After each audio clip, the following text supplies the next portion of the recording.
I know it really sucked. You guys want to know? I'll tell you in just a minute. It was me in Minnesota. What are we calling it? Episode 3?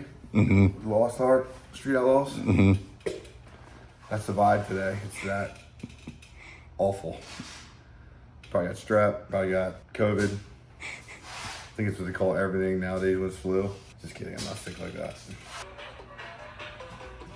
It wouldn't play when we were watching it, Yeah. and now it's playing. Brad's So if you guys new haven't video. seen our new reel, Brad's new reel. Yeah. Started winging it in my pocket. we couldn't get it to play earlier, so here we are. All right, so actually we got Shane out here wrapping the last smart car. We got the new wrap up there. We got current transmission out. Transmission's out Wayne Rogers. He's taking a look at some things after this weekend. We had some weird things going on. He's gonna figure it out. I'm getting ready to pull that converter apart, hoping it doesn't have shot clutches on the lockup side, but it could. But that's racing. That was my former racing the whole early season of season. Let's say the whole half of season 6. So lo and behold, they didn't air anything with us yesterday because there was a whole lot of filming going on and a whole lot of production going on with the Race Your Way In, but not a lot being aired. So I guess I traveled across the country, spending about 6 figures for half the season to just watch my whole team do well other than me, unfortunately. Definitely had to struggle with World X2 season 6 going into the early season, man. We learned a lot. This stuff that we're dealing with today isn't us learning a lot. I think we just had a couple problems that arised. Nothing to do with anything we did or didn't do right or learn, have to learn. Just happened to be one of those things that just happened. So that's racing now. So season 6, we get out to Brainerd.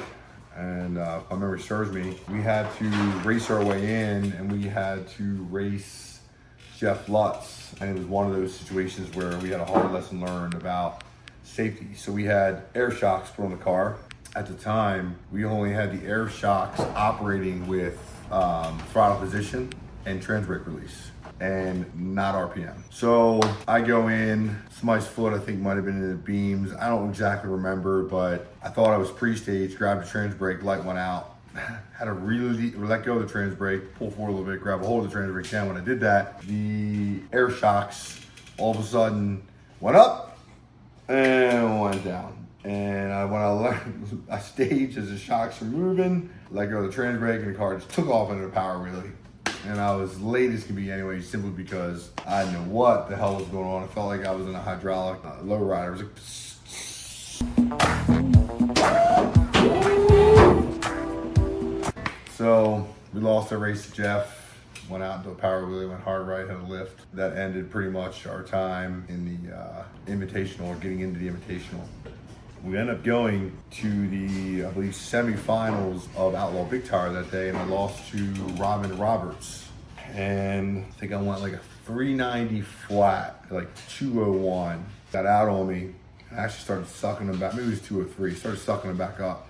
Just ran out of real estate. But he, of course, he has a fast car, and I know how fast Pro Charge cars are nowadays. So I know clearly how fast you can go early with these Pro Charge combos. So he got out on me, and that was all she wrote. Couldn't reel him in. Part of the problem with no-cut racing in the turbo life and turbo world is you can't backsplit that 115 or better backsplit. You need to be able to reel in that Pro Charge car that's going 240, 252 to the front, where you're going 256 to 260 to 330.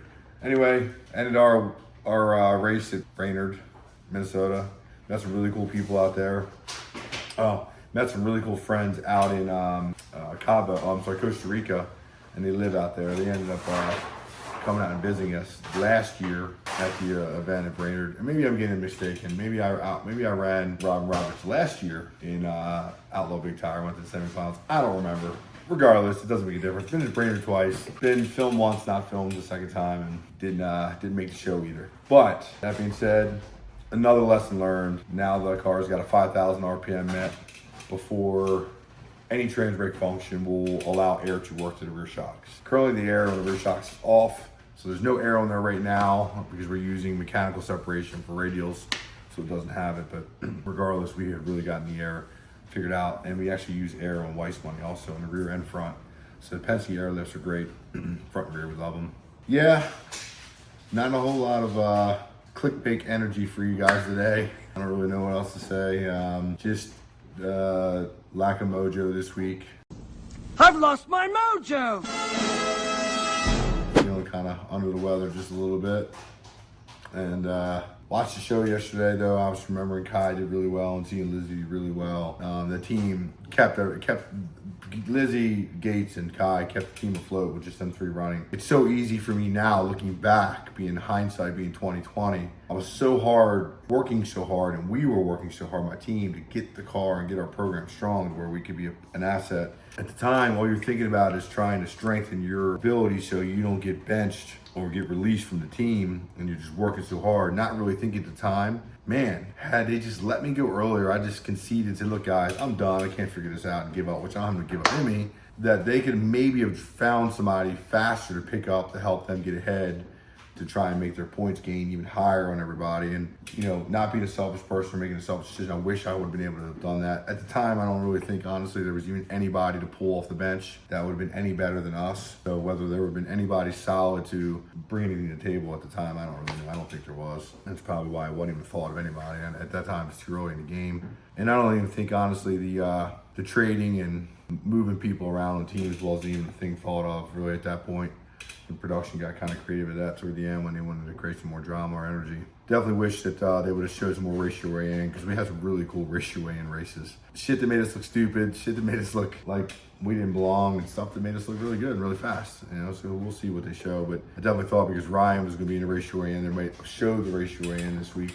And just because of all the production that was done by way of filming all the ratio weigh-in and interviews, I thought it would have been really cool just to get a lot of it. There's a lot of good races. I mean, a lot of good guys that didn't get their time to shine. The Bird Boys and some others, Chuck, some others that during the season that had the ratio weigh-in along with myself, and Bodie Jr. as well, and some others. So it definitely is it's a struggle bus out there when you're trying to learn it. So if you don't have your shit together, you can look like an idiot. So maybe it's better they didn't show some of the stuff, because we would look like idiots. Kidding. We definitely worked our asses off. Whether they'll show or talk about that, I don't really know. We definitely did. So my take on episode 3 of The Lost Ark of Street Outlaws was, it sucked for me. It sucked for us. If I remember correctly, Adam and I woke up Friday morning and did a mad thrash to have to swap out our first rear in the car. We were swapping the rear out. Maybe we were draining fluid. I don't know. We had a bar shit. We were scavenging. And Javi let us bar some stuff. I think Robin had to let us borrow some stuff. Regardless, it was just a job. We really started to come to realize how much work this car and these cars need every weekend after running them that hard. Even if you don't go rounds, at the time we were breaking shit, learning how to go rounds, where some of the guys like ourselves now, we go rounds and you lean on stuff and you break stuff just as part of the deal, you know, parts break, part of racing. But yeah, that's it. All in ball wax. I guess we'll see you next week, wherever we were. I don't remember that either. I thought I actually had a calendar date in my old calendars of race programs and race events, but I can't find it. Do you know where we were? Adam didn't know where we were the other night, so he's like, I'm almost home. I'm kicking on. I'll tell you where we were. Funny. But yeah, sorry for lack of energy this week, guys. I'm just, you know, I'm feeling it. See you next week. This is gonna be a shitty one. Brad's like, bro, wake up. Like, have me come over here when you're in left field.